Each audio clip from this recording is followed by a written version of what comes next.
Hey, welcome into Around the ICC European Edition with me, Kevin Egan. On this week's show, we're going to recap a brilliant weekend over in Europe, highlighted by El Clasico, Real Madrid's big win at the Camp Nou. We play a little stock market with the US men's national team and the young stars, and we compare with some of the major nationalities in the game. And then, of course, I'm going to get you set for the major Champions League games this coming week.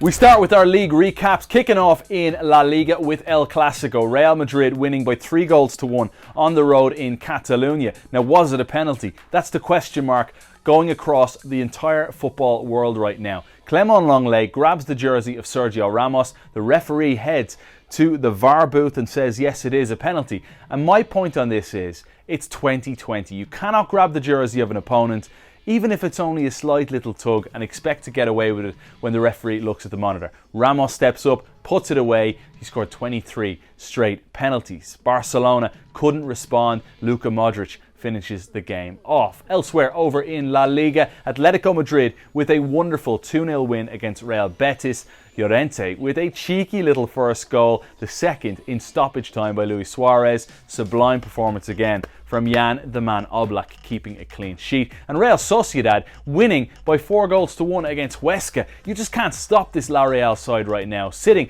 at the summit of La Liga, Oyarzabal, Portu, Isak, all sublime in this game for Imanol's men. So you look at the La Liga Santander standings. Real Sociedad looking good. Real Madrid just a point behind. To the Premier League we go. Table toppers Everton finally lost. Danny Ings and Southampton looking really good in a 2-0 win. Man City dropped 2 points at West Ham, or maybe I should say gained a point given the way things are going. Phil Foden with a beautiful goal that leveled things. Now City have dropped 7 points from their opening 5 games. And now their meeting with Liverpool on November 8th is looking like such a pivotal match if they are to challenge this season. As for Liverpool, they picked up a 2-1 win against Sheffield United and now they go second. It wasn't your usual Liverpool that we're used to, but then again they are figuring out life without Virgil van Dijk, and they did get another goal from Diogo Jota. Man United and Chelsea played out a 0-0 draw, and Lampard will be delighted he chose his new goalkeeper Mendy, who was absolutely magnificent in this game. Edinson Cavani made his Manchester United debut and did look sharp. So you tell me, should it be Cavani or should it be Martial leading the line for Man United going forward? Over in Italy, Juve stumbling again. In terms of games they've actually played, Pirlo's men have 3 straight draws and they needed a late Kulusevski goal at home against Hellas Verona. Pirlo, your honeymoon period is over, bud. Napoli looking like real title contenders. Down against Benevento. At Benevento, they rallied with 2 goals from Insigne and Petagna to snatch all 3. They're perfect, barring that no-show at Juventus and a 1-point deduction, which, folks, as we know, is such a shame. Elsewhere, the reliables, Immobile for Lazio and Lukaku for Inter, were both on target in wins. In Germany, RB Leipzig remain front-runners after a hard-fought 2-1 win at home against Hertha, but that's about as tough as it was for the big boys. Bayern demolishing Eintracht Frankfurt 5-0, Robert Lewandowski scoring a perfect hat-trick. Left foot, right foot, on the head as well. Just beautiful from Lewandowski. Borussia Dortmund also cruised to all 3 while scoring 3, and obviously Erling Haaland was on target. The table shows us that it's already a 3-horse race in Germany, with just 1 point separating Leipzig from Bayern and Dortmund.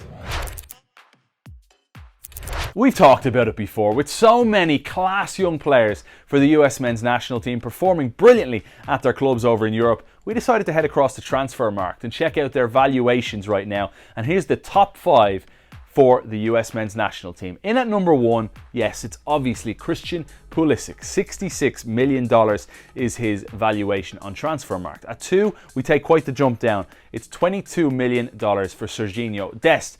I think those prices are about to get hiked up.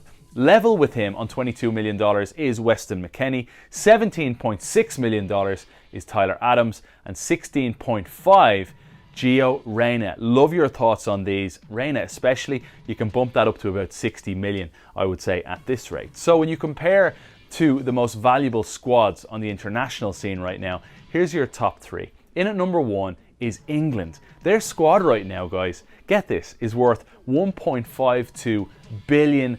You're looking at Sterling, 141 million, Kane, 132, Sancho, 129, Alexander-Arnold, 121, Rashford, 88. They're the top 5 most expensive players for England. Number 2 is France at a $1.19 billion valuation. Mbappe, 198, and then down the line you go Pogba, Griezmann, Varane, and Kanté. At 3 is Brazil. Yes, no question marks about that at all. It's Neymar at number 1 with $140 million valuation right now. Takes a good jump again down to Firmino at 79, Marquinhos, Casemiro, and Coutinho. The Brazil squad valued right now at $970 million. Love your thoughts on this one. Champions League preview time. We're going to look ahead to Tuesday, and it sees an absolutely fascinating match between Borussia Mönchengladbach and Real Madrid. The Germans were seconds away from a famous 3 points at the San Siro against Inter last week, but Lukaku spoiled that party. And speaking of a famous win, well, Shakhtar certainly had that in the Spanish capital against Los Blancos. Both sides had away wins in league play this weekend, and I think this one is a tough one to call. Quick story for you. Last time they met was in the UEFA Cup back in 1985. Borussia Mönchengladbach won the first leg 5-1, and in one of the great European comebacks, Real Madrid won the return leg 4-0, and then, of course, went on to win the competition. My prediction in this one, I say Zidane's men take it 2-1. To Wednesday we go. Manchester United taking on RB Leipzig. What a fascinating match this promises to be. Two sides that won on opening day. It's a ridiculously tough one to predict, but here's what I'll say. I think PSG will come good and they will qualify. So I'm looking at Man United or Leipzig for that second spot. Leipzig love to bring an intense press to the game, and Man United love to counter. So this could be set to be a frantic match throughout, and I don't really trust United defensively. After seeing how Leipzig dismantled teams last season in the Champions League, I'm calling the upset here, guys. Nagelsmann to outsmart Ole and Leipzig to win 2-1. Also on Wednesday, Juve versus Barca, or Ronaldo versus Messi. It promises to be as good as it gets. Two new managers, legends as players at their respective clubs too, doing battle after both picked up wins on match day 1. Now I mentioned Pirlo. His last match as a Juve player came in 2015 in the Champions League final loss to Messi and Barca. Couldn't script it any better. Both sides may have won on group stage match day 1, but both are woefully out of form domestically right now. Juve have drawn their last 3 Serie A games that they've played in, and Barca have lost their last couple. Ronaldo will hopefully return for this following a spell out after contracting COVID, meaning the world's best collide again. It's the greatest individual sporting rivalry bar absolutely none, and with both in the twilight of their careers, we need to go and we need to enjoy this one. Guys, I'm picking Barca to respond from their Clasico loss and win on the road in Turin by 3-1. Time for this week's ICC memory, and since we're talking about Juve and Barca, let's do it. In ICC play back in 2017 from MetLife Stadium in New Jersey, Neymar had a brace in this game for the Blaugrana within the opening 26 minutes. Big Giorgio Chiellini, the centre-back for Juve, pulled one back just after the hour mark. So will we see a similar score in Turin on Wednesday? Love your thoughts on this one. Alright guys, this week's ICC 11 is a little bit unique. We're picking an 11 that have never won the Champions League. So obviously in goal, I'm picking Gigi Buffon. I'm going with a weird formation here. I'm going 3 at the back. Lilian Thuram for sure, absolute legend. Cannavaro alongside the Frenchman at the back, World Cup winning captain for Italy, but he never won a Champions League. And I'm picking Leo Bonucci, who's still playing obviously, never won a Champions League. I'm picking Michael Ballack in midfield, who was just sublime. Won league titles in England and in Germany, but made it to the Champions League final. Remember that famous game against Zizou and Real Madrid while he was playing for Leverkusen.